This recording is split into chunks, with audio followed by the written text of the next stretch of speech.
नमस्कार दोस्तों, स्वागत है आपका अपना ही यूट्यूब चैनल टुडे एग्जाम पर। दोस्तों, जो 57 वीडियो की सीरीज चलाई जा रही है, इसके तहत ये 17वीं वीडियो आप लोगों के लिए। ये क्लास 1 जुलाई को स्टार्ट हुई थी और पर डे आपको एक वीडियो मिल जाती है। तो आज 17 तारीख है, तो 17वीं वीडियो है। दोस्तों, ये वीडियो उन लोगों के लिए काफ़ी खास हो जाते हैं जो आने वाले समय में CGL, CHSL, MTS की एग्जाम देने वाले हैं, क्योंकि ये फुल्ली TCS पैटर्न पे आधारित जो है क्वेश्चनों का विस्तृत एक्स्ट्रा फैक्ट के साथ मैं जो है ये वीडियो सीरीज बिगिन किया हूँ। तो चलिए दोस्तों, शुरू कर लेते हैं आज का ये वीडियो। बहुत सारे बच्चे कमेंट करते हैं कि इसके PDF आप कहाँ पे देते हैं, तो मैं इसकी PDF की लिंक है जो डिस्क्रिप्शन में है जी, है ना। तो ये जो है डायरेक्ट PDF जो है नहीं मिल पाएगी आपको। ये क्या है, पेड PDF रखा गया है। इसके लिए मात्र 25 रुपये, 25 रुपये में आपको जो है ये 57 क्लास की PDF मिलेगी। तो एक ही दिन नहीं मिलेगी कि आज ही आपने ज्वाइन करा और आज ही 57 PDF मिल गई। भाई मेरे पास नहीं है, मैं रोजाना इसे टैप करता हूँ और एक एक क्लास पढ़ाने के बाद आपको PDF देता हूँ। तो एक PDF रोजाना मिलेगा। अगर आप अभी ज्वाइन करते हैं तो आज जैसे 17 क्लास हो गई तो 17 PDF मिलेंगे। चलिए शुरू करते हैं। अन्यथा जो भी हमारी क्लासेस होती है एनालिसिस वगैरह वाली, उनकी सभी PDF फ्री है जी टेलीग्राम पे। तो खाली वही PDF चाहते हैं तो फिर खरीदने की कोई जरूरत नहीं है 25 रुपया खर्च करने की। पहला जो प्रश्न है, निम्नलिखित स्वतंत्रता सेनानियों में कौन 1885 में पुणे में फर्ग्यूसन कॉलेज के संस्थापकों में एक रहे थे? Who among the flowing freedom fighters was one of the founder of Fergusson College in Pune in 1885? तो भाई फर्ग्यूसन कॉलेज के संस्थापकों में जो हमारे फ्रीडम फाइटर में से रहे थे, ये रहे थे बाल गंगाधर तिलक साहब। बाल गंगाधर तिलक साहब कौन सा नारा दिए थे? स्वराज मेरा जन्मसिद्ध अधिकार है, मैं इसे लेकर ही रहूंगा, है ना। तो ये जो नारा है कौन दिए थे? बाल गंगाधर तिलक साहब दिए थे। इनके अलावा भारत में जो है होम रूल लीग से कौन जुड़े रहे थे? तो तिलक साहब जुड़े रहे थे 1916 में, और एनी बेसेंट जो है मैडम वो भी जुड़ी रही थी।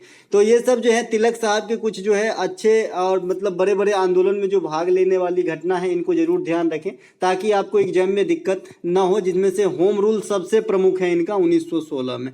ठीक है। इसके अलावा तिलक साहब जो है महाराष्ट्र में 2 त्योहार बसाए। एक तो आपका शिवाजी उत्सव जो है स्टार्ट करवाए थे, और एक आपका गणपति उत्सव भी जो है आपका वो जो है शुरुआत करवाए थे महाराष्ट्र के अंदर। तो ये बात भी ध्यान रखेंगे। इन्होंने 2 पत्रिका का भी संपादन किया, मराठे और केसरी। ये दोनों पत्रिका जो है आपका तिलक साहब का है। जो मराठा है ये आपका इंग्लिश भाषा में थे और जो केसरी है ये मराठी भाषा में थे, है ना। तो दोनों बात ध्यान रखेंगे। इसके अलावा कुछ और फैक्ट है यहाँ पे। फोर्ट विलियम कॉलेज की स्थापना लॉर्ड वेलेस्ली के काल में हुआ था। ये भी क्वेश्चन कई बार आता है कि फोर्ट विलियम कॉलेज कहाँ पे है, तो आपको बताना है जी कोलकाता के अंदर है आपका फोर्ट विलियम कॉलेज। वेलेस्ली के समय जो है बनाया गया था। लॉर्ड वेलेस्ली जो है ये सहायक संधि करने वाले गवर्नर हुए थे। साथ ही अगर आपको ये पूछे कोई कि इंडिया में सबसे पहले सहायक संधि कौन किए थे, तो आपको बताना है फ्रांसीसी गवर्नर डुप्ले ने किए थे। तो अंग्रेज में बात करेगा तो लॉर्ड वेलेस्ली, और सबसे पहले बात करेगा तो फ्रांसीसी गवर्नर डुप्ले। ठीक है, सहायक संधि के लिए। इसके अलावा अलीगढ़ विश्वविद्यालय सर सैयद अहमद जो है खान ने बसाया था। शांति निकेतन रविंद्रनाथ टैगोर साहब जो है स्थापना किए थे। भारत में प्रथम महिला विश्वविद्यालय DK कर्वे साहब खोले थे।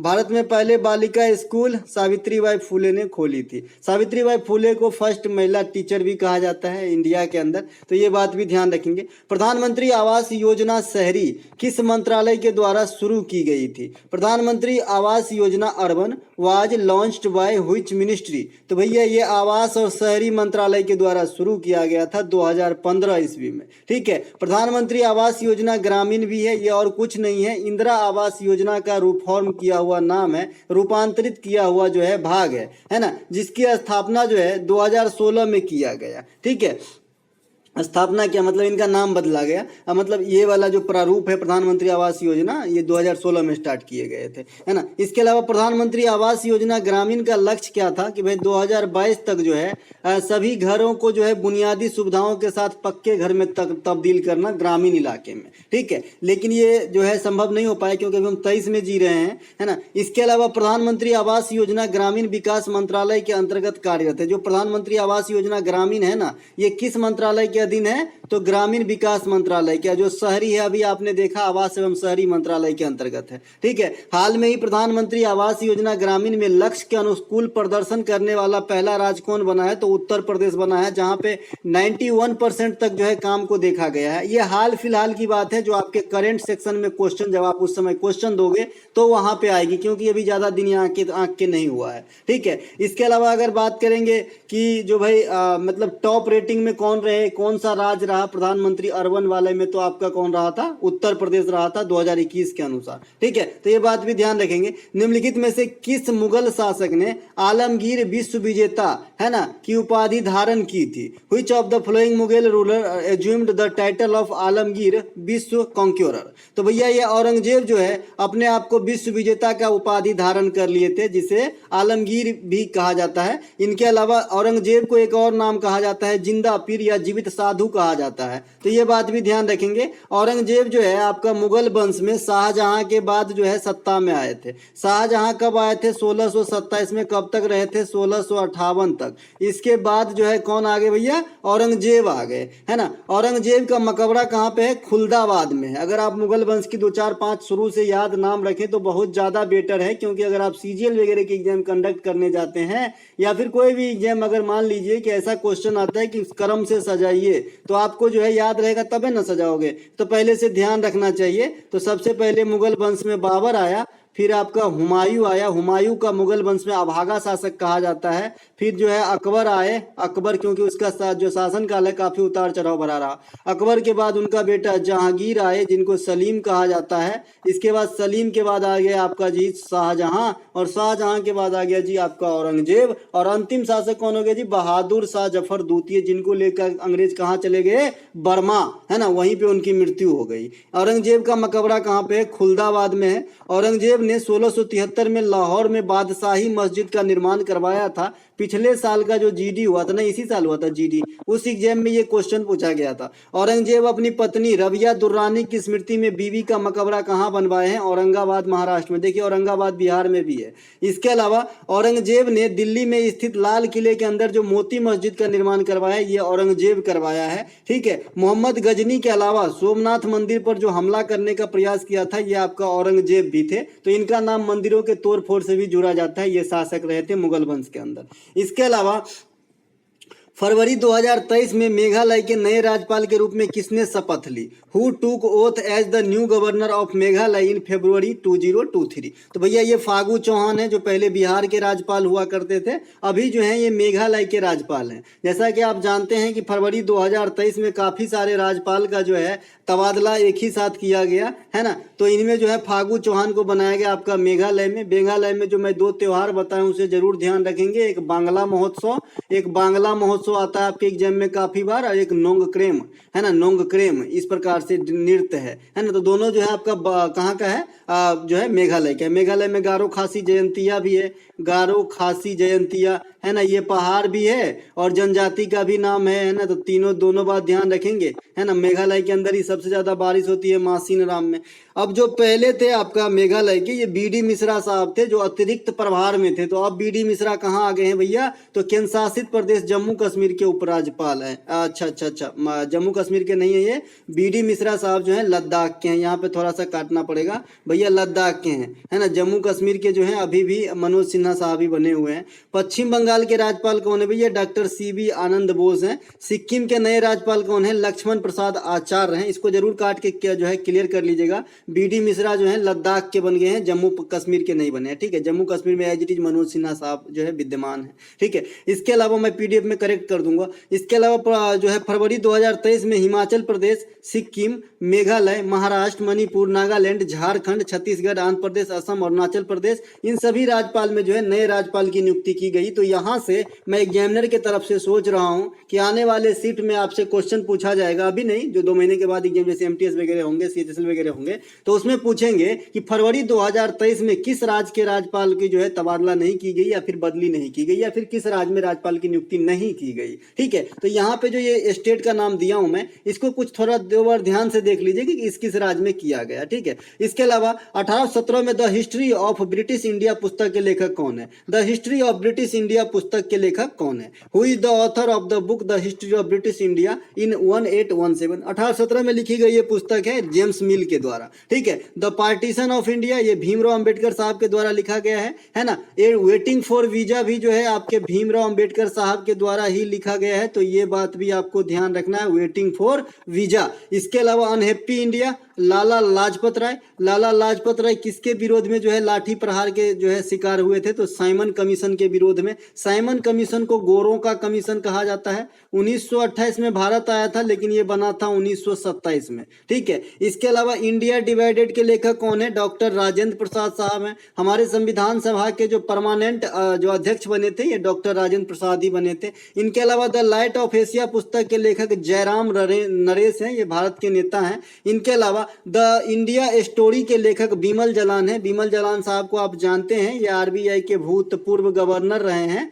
है ना। इनके अलावा ये पैसेज टू इंडिया के लेखक E.M. फोस्टर साहब हैं, तो ये बात भी ध्यान रखना है। इसके अलावा ए पैसेज टू इंग्लैंड भी है, जो नीरज सी चौधरी ने लिखे हैं। तो यहाँ जो इंडिया से टर्म संबंधित है वैसे ही पुस्तक को मैं रखा हूं, ताकि एक झटके में आपको इस लेवल की पुस्तक कवर हो जाए। इसके अलावा अर्थव्यवस्था में आई उतार चढ़ाव या मंदी के परिणाम स्वरूप उत्पन्न बेरोजगारी को क्या कहते हैं? What is unemployment cost at result of ups and downs of recession in the economy called? तो भैया इसे चक्रीय बेरोजगारी कहते हैं। ये बात मैंने पहले भी आपको बता रखा है कि बेरोजगारी से काफी क्वेश्चन आती है। भारत में बेरोजगारी की परिभाषा कौन तय करते हैं, कौन देते हैं, किस आधार पर लोगों को बेरोजगार कहा जाता है? तो ये जो डिसाइड करते हैं, ये राष्ट्रीय नमूना सर्वेक्षण संगठन के द्वारा किया जाता है। मैंने परसों के दिन राष्ट्रीय नमूना सर्वेक्षण से एक चीज और बताया था कि जो भारत में गरीबी की आकलन की जाती है आपका नीति आयोग के टास्क फोर्स के द्वारा, तो इसमें जो है ये डाटा जो उनको प्रोवाइड कराता है, ये राष्ट्रीय नमूना सर्वेक्षण ही प्रोवाइड कराता है। तो चीजों और तथ्यों को समझने के लिए आपको पीडीएफ के साथ वीडियो भी देख लेना चाहिए। ठीक है, इसके अलावा बेरोजगारी दर आप कैसे निकालेंगे? तो बेरोजगारी श्रमिक बट्टा कुल श्रम शक्ति और गुने 100 से गुना करेंगे तो बेरोजगारी दर जो है आपका निकल जाएगा। गरीबी के आकलन करने में भी आपका जो है राष्ट्रीय नमूना सर्वेक्षण नीति आयोग की मदद करती है, यही बात मैंने यहाँ पे लिखा है। इसके अलावा प्रच्छन्न बेरोजगारी एक ऐसी स्थिति है जिसमें आवश्यकता से अधिक लोगों का रोजगार दिया गया है। ये समझने के लिए थोड़ा सा आपको जाना पड़ेगा थोड़ा बैक में। मान लीजिए कि यहाँ एक कंपनी है, यहाँ पे है ना 10 किलो चावल की जो है, ऐसा कुछ मत बनाइए, बिस्किट बनाइए। 10 किलो आटा का जो है यहाँ पे बिस्किट बनाने की काम होती है, जो एक आदमी 2 किलो का आराम से बना सकता है। तो उस हिसाब से 5 आदमी इसमें काम पे लगे होने चाहिए, लेकिन इसी फैक्ट्री में 10 आदमी काम पे लगा है। तो ये क्या है, जो उनके क्षमता है उसका पूरा यूटिलाइज नहीं हो पा रहा है, यानी क्षमता के अनुसार अपना काम प्रदर्शन नहीं कर पा रहा है। और ऐसे स्थिति में इन जो आदमी होता है, जो लोग होते हैं, उनके पास मजबूरी भी होती है, दूसरी ऑप्शन नहीं होती। तो ऐसे बेरोजगारी को प्रच्छन्न बेरोजगारी कहते हैं कि एक तरीके से रोजगार में भी लगे हैं और एक तरीके से बेरोजगार भी हो रहे हैं कि भाई जितना कमा सकता है वो आदमी उतना नहीं कमा रहा है। ठीक है, समझ गए? तो यहाँ पे लिखा गया है कि ऐसी स्थिति जिसमें आवश्यकता से अधिक लोगों को रोजगार दिया गया हो तो उसे प्रच्छन्न बेरोजगारी कहते हैं। देखिए, इकोनॉमिक्स के टर्म को समझने के लिए थोड़ा सा प्रैक्टिकल बन जाए तो ऐसे परिभाषा आपके लिए आसान हो जाएगी। बाद बाकी किताबी लैंग्वेज तो बहुत ही जटिल होते हैं इकोनॉमिक्स के अंदर। ठीक है, मौसमी बेरोजगारी ये क्या होती है? वर्ष के कुछ निश्चित समय के दौरान उत्पन्न होती है, खास करके ग्रामीण सेक्टर में। ठीक है, तो ये मौसमी बेरोजगारी आप समझ ही रहे हैं ना कि जब कोई खोज में कोई फसल भी ना हो तो बैठे रहते हैं, मतलब ये फिक्स टाइम में आता है कि हर साल इस टाइम में जो है आदमी बेरोजगार हो जाता है, इसे मौसमी बेरोजगारी कहते हैं। इसके अलावा जनन की वह प्रक्रिया जिसमें केवल एक ही जीव भाग लेता है क्या कहलाता है? देखिए, जो मौसमी बेरोजगारी, यहाँ से क्वेश्चन आता है कि किस क्षेत्र में देखा जाता है, तो आप बताइएगा कृषि क्षेत्र में, खास करके ग्रामीण इलाका में ही कृषि होती है।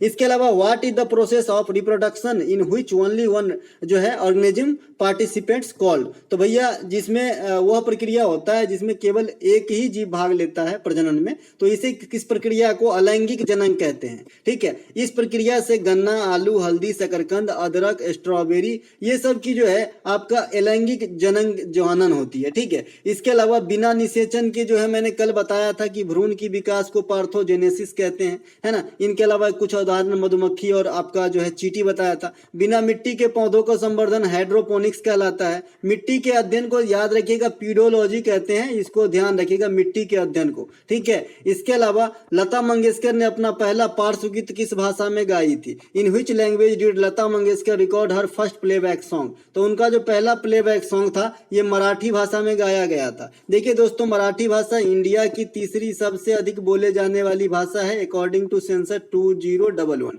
ठीक है। पहला कौन सा भाई? हिंदी है, और दूसरा आपका बंगाली, और तीसरा जो है आपका कौन सा है? मराठी भाषा है। लता मंगेशकर का जन्म 1929 में हुआ था, ये बात आपको ध्यान रखना है। भारत सरकार के द्वारा वर्ष 2001 में भारत रत्न से सम्मानित किया गया था। अब संगीत के क्षेत्र में जो भी भारत रत्न के विजेता है सबका मैं नाम बता दिया हूँ। सबसे पहले एम सुब्बालक्ष्मी को मिला था, तब पंडित रविशंकर साहब को सितार के लिए, एम सुब्बालक्ष्मी को कर्नाटक संगीत के लिए, लता मंगेशकर साहब को मतलब मैडम को जो है मिला था आपका संगीत के क्षेत्र में, यहीं पर मिला था बिस्मिल्लाह खां को शहनाई के लिए, दोनों को एक ही साथ 2001 में मिला था। भीमसेन जोशी को मिले थे, पंडित भीमसेन जोशी को, और भूपेन हजारिका को, है ना। तो ये सभी के सभी जो है आपका कैरेक्टर हैं जो भारत रत्न जीत चुके हैं। प्रथम दीनानाथ मंगेशकर पुरस्कार, लता दीनानाथ मंगेशकर पुरस्कार नरेंद्र मोदी साहब को दिया गया था। वर्तमान लता दीनानाथ मंगेशकर पुरस्कार आशा भोसले जी को दिया गया है, तो ये बात भी ध्यान रखेंगे। इसके अलावा आईसीसी ने दशक के सर्वश्रेष्ठ महिला क्रिकेटर किसे चुना है? मतलब डिकेड वाला, 10 जो पीरियड ऑफ 10 ईयर है ना उसे डिकेड कहते हैं, या फिर हिंदी में दशक कहते हैं। Who has been selected as the best female cricketer of the decade by ICC? तो एलिस पेरी को किया गया है जो ऑस्ट्रेलिया के खिलाड़ी हैं। और आज इनसे एक क्वेश्चन आया था, तो क्यों ना भाई ये वाला क्वेश्चन रख लिया जाए कि भाई ये डिकेड ऑफ द महिला क्रिकेटर में जो है किसे आईसीसी ने चुना है ना। आज इनसे दूसरा क्वेश्चन पूछा गया था कि इनको कौन सा अवार्ड मिला है, तो इनको जो है रासेल हेहो फ्लिंट अवार्ड मिला है, ठीक है। तो ये बात ध्यान रखेंगे। आज सीजीएल में आया हुआ इनका एक पार्ट है, तो इसी से मैं तीसरा पार्ट दूसरा पार्ट उठाया हूं, तो ये बात भी ध्यान रखेंगे। और अभी जो 2022 के लिए पुरुष में है बाबर आजम, तो अपने अपने जगह पे बनले हुए हैं, वनडे और overall cricketer of the year है बाबर आजम, है ना। तो और T20 में आपका SKY है सूर्य कुमार यादव, तो ये बात ध्यान रखेंगे। कटीले वन तथा झाड़ियां भारत के किन भागों में पाए जाते हैं? In which parts of India are thorny forest and shrubs found? तो भैया ये उत्तर पश्चिम भाग में पाए जाते हैं आपका जो है कटीली झाड़ियां, है ना। जैसे राजस्थान वगैरह है ना, तो वहां पर भी मिल जाएगा आपको कटीली झाड़ियां वाली पेड़, क्योंकि ये जो है उस प्रदेश में पाए जाते हैं जहां पे वर्षा कम होती है, ठीक है। कटीले वन जैसे बबूल, खेजरी, खैर, इसमें नीम भी आ जाएगा, खजूर भी कह लीजिए, है ना। तो मरुस्थलीय इलाके में पाए जाते हैं, तो राजस्थान से बेटर इंडिया में जगह नहीं है इस चीज के लिए। इसके अलावा उष्णकटिबंधीय सदाबहार वन में जो है औसत सालाना वर्षा 200 सेंटीमीटर होता है। ये मोटे मोटे तौर पे जो है गांठ बांध लीजिए, ये क्वेश्चन काफी बार एग्जाम में आया है ना। भारत में उष्णकटिबंधीय सदाबहार वन कहाँ कहाँ पाए जाते हैं? जैसे यहाँ पे आपको जो है ये क्वेश्चन इनडायरेक्टली आपसे क्या पूछा है कि भाई मरुस्थलीय प्रदेश भारत में कहाँ पाए जाते हैं, तभी ना आपको पूछा है कि भाई कटीली वन कहाँ पाया जाता है। तो इनडायरेक्टली तो यही बात है ना कि मरुस्थलीय प्रदेश कहाँ पाया जाता है। तो इसी प्रकार से उष्णकटिबंधीय सदाबहार वन कहाँ पाए जाते हैं? तो आपका आंसर होगा पश्चिमी घाट, वेस्टर्न रीजन, अंडमान निकोबार द्वीप समूह, है ना, उत्तर पूर्वी क्षेत्र। तो इन तीनों चीज को जरूर ध्यान रखेंगे। यहाँ पे जो है उष्णकटिबंधीय एवरग्रीन फॉरेस्ट पाए जाते हैं। एवरग्रीन फॉरेस्ट का परिभाषा तो आप जानते ही होंगे मेरे ख्याल से, अगर नहीं जानते हैं तो ऐसे वन जहां पे एक ही बार जो है सभी पेड़ पौधे की पत्ते न गिरते हैं न आते हैं, ठीक है। जैसे पर्णपाती वन है, तो पर्णपाती वन की क्या है खासियत कि एक ही साथ सारे पत्ते गिरा देंगे और फिर आएंगे तो पूरे एकदम हरे भरे, खाली रहेंगे तो पूरा सफाचट, है ना। ऐसा नहीं। जो सदाबहार वन है, एक फलते हैं, दूसरे फूलते हैं, तीसरे का पत्ता गिरा है, चौथा का आ रहा है, तो सालों भर हरा भरा रहता है, इसीलिए सदाबहार वन कहा जाता है, ठीक है। अब देखिए नोट करके यहाँ पे लिखा है कि सदाबहार वन, पर्णपाती वन, सदाबहार वन तथा पर्णपाती वन, ये दोनों के मिली जुली वनों को अर्ध सदाबहार वन कहते हैं, ठीक है। अर्ध सदाबहार वन कहते हैं, ठीक है। अब ये नाम से भी, अब मैंने परिभाषा जो बताया इसी को आप रिलेट करोगे तो इसका आंसर अर्ध सदाबहार वन हो जाएगा जी, है ना। पर्णपाती वन का क्या है कि एक के बार पत्ता गिरा देगा, क्योंकि सदाबहार वन संभाल लेता है कि भाई साल में किसी का पत्ता आ रहा है तो किसी का फूल आ रहा है, कोई पत्ता झड़ रहा है, तो ये तो बच ही गया ना कि हर पूरा साफ थोड़ी हुआ जंगल। तो ये हो गया आपका अर्ध सदाबहार वन, ठीक है। इसीलिए जो है आपको थोड़ा बहुत इसमें इंटरेस्ट लेके वीडियो देखना चाहिए दोस्तों, जो भी PDF बायर है, क्योंकि जो है मैं आपको तो कह नहीं सकता कि भाई वीडियो देखो, लेकिन मैं आपके लिए ही कहूंगा, है ना।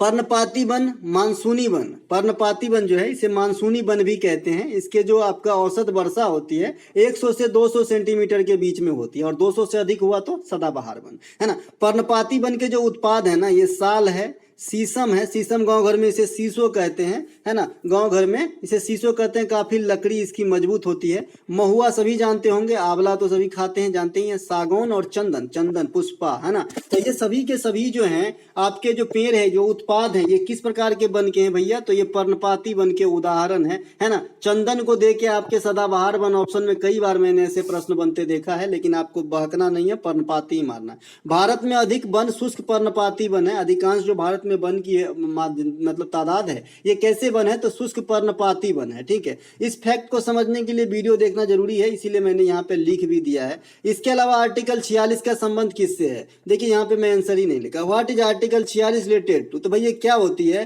कि जो SC वर्ग के लोग हैं, जो ST वर्ग के लोग हैं, या फिर जो सामाजिक स्तर पे कमजोर वर्ग के लोग हैं, उसके साथ कोई भी मतलब अन्याय टाइप से कुछ भी ना हो, है ना, इसको जो है प्रोटेक्ट करना, और इन सबों को जो है प्रोटेक्ट करना हमारा मौलिक कर्तव्य है। मौलिक कर्तव्य के अंदर तो नहीं है ये, है ना, ये है आपका DPSP के अंदर, क्योंकि ये 46 है। तो इस प्रकार से जो है इनको विशेष छूट देना, इनको जो है प्रोटेक्ट प्रदान करना, इस प्रकार की बात कही गई है आपके आर्टिकल 46 में, ठीक है। समझ रहे हैं? जो कमजोर वर्ग हैं, SC ST या फिर जो भी किसी न रूप से पिछड़ा वर्ग हो, है ना, तो उनको जो है सपोर्ट करने की बात इसमें कही गई है, इनकी भलाई की बात की गई है। इसके अलावा इनके कुछ और आर्टिकल हैं जो आपको ध्यान रखना चाहिए। DPSP का 40 बता ही दिया, ग्राम पंचायत का गठन। 39 है समान विधिक एवं निःशुल्क न्याय। अनुच्छेद 44 सिविल नागरिक संहिता। अनुच्छेद 48 गो हत्या निषेध। 49 जो है ये धरोहर स्मारक वगैरह जो होते हैं ना, उनको संरक्षण प्रदान करना। अनुच्छेद 50 जो है कार्यपालिका से न्यायपालिका का अलगाव है। और 51 आपका जो है अंतर्राष्ट्रीय शांति सुरक्षा है। और 51 का A जो है मौलिक कर्तव्य है। 52 जो है राष्ट्रपति से संबंधित है। 53 जो है राष्ट्रपति कार्यपालिका का प्रधान होता है। तो इस प्रकार से आपको ध्यान रखना है। न्यूनतम तापमान जिस पर कोई पदार्थ जलने लगता है, उस पदार्थ को क्या कहा जाता है? What is the lowest temperature at which substance start burning coal? तो भैया ज्वलन ताप है वो। ज्वलन ताप पे कोई बीज जो आपका जो है आपका जलने लगता है, ठीक है। इसके अलावा वह ताप जिस पर कोई द्रव खौलने लगता है या उबलने लगता है, उसे उस द्रव का क्वथनांक बिंदु कहते हैं, ठीक है। इसके अलावा दाब बढ़ने से किसी भी द्रव का क्वथनांक बढ़ जाता है, इसीलिए प्रेशर कुकर में खाना जल्दी बन जाती है। इसके अलावा कोई ठोस जिस पे टेम्परेचर पर जो है कोई ठोस जिस टेम्परेचर पर द्रव अवस्था यानी लिक्विड फॉर्म में बदल जाए, उसे उस पदार्थ का गलनांक कहा जाता है ना। इसके अलावा जल का घनत्व तो आपसे कई बार एग्जामिनर पूछा है, तो 4 डिग्री सेल्सियस पे जो जल की डेंसिटी होती है ये सबसे ज्यादा होती है और वॉल्यूम सबसे कम होती है। जो आयतन है ना, ये अगर आपका घनत्व बढ़ेगा तो आयतन घटेगा, आयतन बढ़ेगा तो घनत्व घटेगा। इस प्रकार से एक दूसरे में जो है रिलेशन है। तो 4 डिग्री पे जो है सबसे अधिक घनत्व होगा तो सबसे कम आयतन हो जाएगा वाटर का। देश में सर्वाधिक जो है तांबा का उत्पादन किस राज्य में किया जाता है? In which state of the maximum copper was produced in the country? तो भैया इनके जो आंसर हैं ये आपका MP है हाल फिलहाल के रिलेशन में। विश्व में सबसे अच्छा तांबे का जो खान है ना इंडिया में, ये खेतरी है। खेतरी वाला जो है मध्य प्रदेश नहीं ले जाना है भैया, राजस्थान के अंदर है, ठीक है। इसके अलावा कोलार जो गोल्ड फील्ड है, ये आपका जो है कर्नाटक के अंदर है। जादूगोरा जो आपका यूरेनियम का खान है, ये आपका झारखंड के अंदर है। बादाम पहाड़ी लौह अयस्क के खान है, उड़ीसा में है ना। इसके अलावा जो आपका विश्व में सबसे अधिक लोहे का उत्पादन किस देश में होता है अगर आपसे पूछे, तो ये चीन बताना है 1 नंबर पे। और अपने भारत का स्थान जो है 4था है, तो यहाँ बात ध्यान रखना है, भारत जो है 4था स्थान पे आ गया है। रियो ओलंपिक 2016 में भारत के कुल कितने रजत पदक जीते थे? How many silver medal did India win in Rio Olympic 2016? तो भैया 1 सिल्वर मेडल और 1 कांस्य पदक, है ना। 1992 के बाद इंडिया के लिए ओलंपिक के दौर में 2016 सबसे मतलब खराब प्रदर्शन का दौर रहा था, ठीक है। इसमें जो है सिर्फ 2 ही पदक प्राप्त हुए थे इंडिया को। इस ओलंपिक में PV सिंधु ने सिल्वर जीती थी बैडमिंटन के अंदर, वहीं कुश्ती में साक्षी मलिक ने जो है आपका कांस्य जीती थी, ठीक है। यही दोनों जो है पदक लाए थे बाद की, और किसी को नहीं मिला था 2016 रियो ओलंपिक में। मेरे ख्याल से 113 खिलाड़ी गए थे इंडिया से, है ना। ओलंपिक में महिला सिंगल, है ना, बैडमिंटन प्रतियोगिता में रजत पदक जीतने वाली प्रथम महिला आपका PV सिंधु ही बनी है। मतलब क्या कहना चाह रहा है कि ओलंपिक के अंदर भारत के लिए बैडमिंटन में महिला सिंगल में रजत जीतने वाली प्रथम भारतीय कौन है? PV सिंधु, ठीक है। टोक्यो ओलंपिक 2020 में जो है कांस्य पदक प्राप्त करने वाली PV सिंधु लगातार 2 ओलंपिक में पदक जीतने वाली महिला बनी। भैया 2016 में भी जीती और 2020 में भी जीती, है ना। सरोजा वैद्यनाथन का संबंध निम्नलिखित में से किस शास्त्रीय नृत्य से है? Saroja Vaidyanathan is related to which of the following classical dance? तो ये भरतनाट्यम से संबंधित है। सरोजा वैद्यनाथन को 2002 में पद्म श्री और 2013 में पद्म भूषण से सम्मानित किया गया था, ठीक है। भरतनाट्यम की जो अन्य कलाकार हैं जिनमें यामिनी कृष्णमूर्ति, पद्मा सुब्रमण्यम, रुक्मिणी देवी अरुंडेल, नर्तकी नटराज, टी बाला सरस्वती, ये सभी के सभी भरतनाट्यम के प्रमुख नर्तक एवं नर्तकी हैं। भरतनाट्यम तमिलनाडु की प्रमुख शास्त्रीय नृत्य है। भरतनाट्यम जो लिया गया है ये भरत मुनि के नाट्य शास्त्र से लिए गए हैं। भारत में आधुनिक नृत्य का पिता जो है उदय शंकर को माना जाता है, VVI करके रखेंगे इस क्वेश्चन को। इसके अलावा बांधवगढ़ टाइगर रिजर्व या फिर नेशनल पार्क किस राज्य में स्थित है ना। Bandhavgarh national park is located to which state? तो भैया ये मध्य प्रदेश के अंदर है। अब मध्य प्रदेश के अंदर 12 नेशनल पार्क हो गया है, पहले 11 था, और देश में सबसे अधिक नेशनल पार्क जो है ये आपका मध्य प्रदेश के अंतर्गत जो है स्थित है। अब देखिए मध्य प्रदेश में कौन कौन से पार्क हैं, तो आपका जो है सबसे पहले कान्हा सबसे फेमस है ना। इसके अलावा पन्ना जो है खान भी है हीरे का। सतपुरा जो है पहाड़ के नाम पे है। माधव नेशनल पार्क, संजय राष्ट्रीय उद्यान, माफ कीजिएगा अगर संजय गांधी हो जाएगा ना तो महाराष्ट्र हो जाएगा, यहाँ पे वर्ड खेलो शब्दों का खेल है। संजय गांधी राष्ट्रीय उद्यान हो जाएगा तो महाराष्ट्र आ जाइएगा, ठीक है। खाली संजय रहेगा तो मध्य प्रदेश, और संजय गांधी जैविक उद्यान रहेगा तो पटना का चिड़ियाघर, ठीक है। पेंच नेशनल पार्क है ना, Van Vihar national park, fossils national park, Kuno national park है ना, ओमकारेश्वर राष्ट्रीय उद्यान, ये सभी के सभी जो है आपके मध्य प्रदेश में है। देखिए ओमकारेश्वर परियोजना भी है जो नर्मदा नदी पर स्थित है, तो इन्हें भी ध्यान रखेंगे, ठीक है। इसके अलावा मध्य प्रदेश में सबसे अधिक नेशनल पार्क हैं 12, लेकिन अगर आपको वाइल्ड लाइफ सेंचुरी के बारे में पूछे जो वन्य जीव अभयारण्य होता है तो ये सबसे ज्यादा आपका अंडमान निकोबार में है, ठीक है। हेमिस राष्ट्रीय उद्यान लद्दाख में स्थित है और यहाँ पे हिम तेंदुआ जो है ये विशेष आकर्षण है, स्नो लियोपर्ड्स, ठीक है। भारत का पहला नेशनल पार्क जिम कॉर्बेट, जिसका बदला हुआ नाम रामगंगा नेशनल पार्क है ना, पहला ही नेशनल पार्क था। एशिया का सबसे बड़ा मसाला बाजार कहाँ स्थित है? In which country the largest spice market of Asia located? तो भाई भारत के नई दिल्ली में जो है ये एशिया की सबसे बड़ी मसाला का मंडी है, थोक मसाला का। भारतीय मसाला बोर्ड का मुख्यालय कहाँ पे है? कोच्चि। और केरल को जो है भारत का मसाला राज्य कहा जाता है, साइलेंट वैली भी है केरल में, तो ये बात भी ध्यान रखेंगे। अच्छा, केरल का एक और त्योहार है जो बहुत दिन से एग्जाम में नहीं आ रहा है, लेकिन लिख लो कभी न कभी जरूर आएगी, है ना, कभी भी काम आ सकती है भैया, त्रिशूर पूरम त्योहार, है ना। ये बहुत दिन से दिखा नहीं मेरे को एग्जाम में, पता नहीं कहाँ चला गया ये। इनके अलावा एशिया में सबसे बड़ा बस टर्मिनल कौन से भाई? तो ये चेन्नई के अंदर स्थित है, एशिया की सबसे बड़ी बस टर्मिनल, ठीक है। दुनिया की सबसे बड़ी रेलवे प्लेटफॉर्म, अब गोरखपुर था पूर्व में, अब ये रिकॉर्ड खत्म क्योंकि स्टेशन का उद्घाटन मोदी साहब कर चुके हैं, जो कहाँ पे?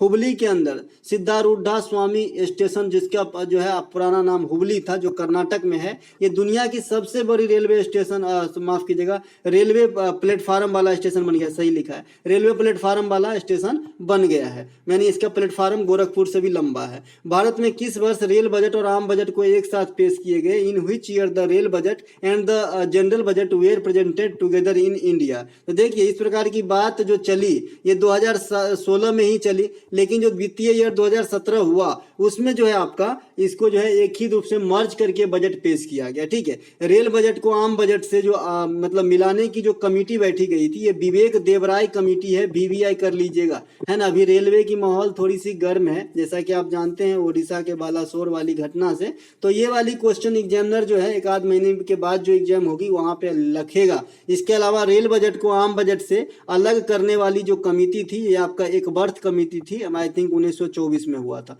ठीक है। तो ये भी बात ध्यान रखेंगे। किसी भी राज्य में राज्य का प्रमुख कौन होता है? तो who is the head of state of any state? तो कोई भी राज्य में राज्य का प्रमुख कौन होता है? तो उस राज्य के राज्यपाल होते हैं, जैसे केंद्र में राष्ट्रपति होते हैं। किसी भी राज्य, इसके अलावा जो यहाँ पे राष्ट्रपति संबंधित जो आर्टिकल 52 से 61 है, पकानी कोका दियो दसम, एक बच्चे बोल रहे हैं कि इसकी पूरी जो है थोड़ा सा मुझे एक दिन बता दीजिए, मैं अगले वीडियो में बता दूंगा भाई, आज ही मुझे याद नहीं रहा, नहीं तो मैं बता देता। भारत अनुच्छेद 52 का जो है भारत के राष्ट्रपति से है, अनुच्छेद 53 का कार्यपालिका का प्रधान, अनुच्छेद 54 जो है राष्ट्रपति के निर्वाचक मंडल से है। इनके अलावा जो है 61 आपका जो हो जाएगा महाभियोग से हो जाएगा, है ना। इसके अलावा 60 शपथ से हो जाएगा, दशम, ठीक है, इस प्रकार से। इसके अलावा जो आपका और भी बहुत सारे आर्टिकल हैं, 72 हैं, 123 हैं, 76 हैं, 108 हैं, ये सभी राष्ट्रपति से संबंधित ही आर्टिकल हैं, ठीक है। 75 का एक है, तो ये सभी जो है 72 जैसे राष्ट्रपति का क्षमादान, 123 अध्यादेश, 76 महान्यवादी, 108 ज्वाइंट सिटिंग, 75 का एक प्रधानमंत्री से संबंधित है राष्ट्रपति के रिगार्ड में।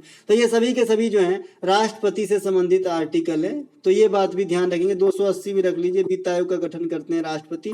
148 नियंत्रक एवं महालेखा परीक्षक से संबंधित है, जो आज फर्स्ट शिफ्ट में पूछा गया था। इसके अलावा 1974 आजादी के समय ब्रिटेन के प्रधानमंत्री कौन थे? 1974 जो है आपका जब देश आजाद होता, 1974 नहीं 47 है भाई, उल्टा कौन लिख दिया, चलो ठीक है, मैं इसको भी करेक्शन कर दूंगा। 1947 में आजादी के समय ब्रिटेन के प्रधानमंत्री कौन थे? तो 1947 में ब्रिटेन के प्रधानमंत्री जो हैं क्लेमेंट एटली थे। कौन थे? क्लेमेंट एटली। किस पार्टी से थे? तो लेबर पार्टी से। तो ये बात भी आपको ध्यान रखना है। इसके अलावा प्रसिद्ध इस्लामी संप्रदाय अहमदिया की शुरुआत भारत में 1889 में हुई थी। इसके संस्थापक कौन थे? The famous Islamic sect Ahmadiyya was started in India in 1889। Who is it's founder? तो भाई मिर्जा गुलाम अहमद साहब थे अहमदिया आंदोलन के फाउंडर। अहमदिया आंदोलन कब होती है? 1889 में होती है। इनकी शुरुआत मिर्जा गुलाम अहमद ने की थी। तेभागा आंदोलन है ना, ये किसान से संबंधित है, 1946 में बंगाल में हुआ था। टैक्स के दर में जो है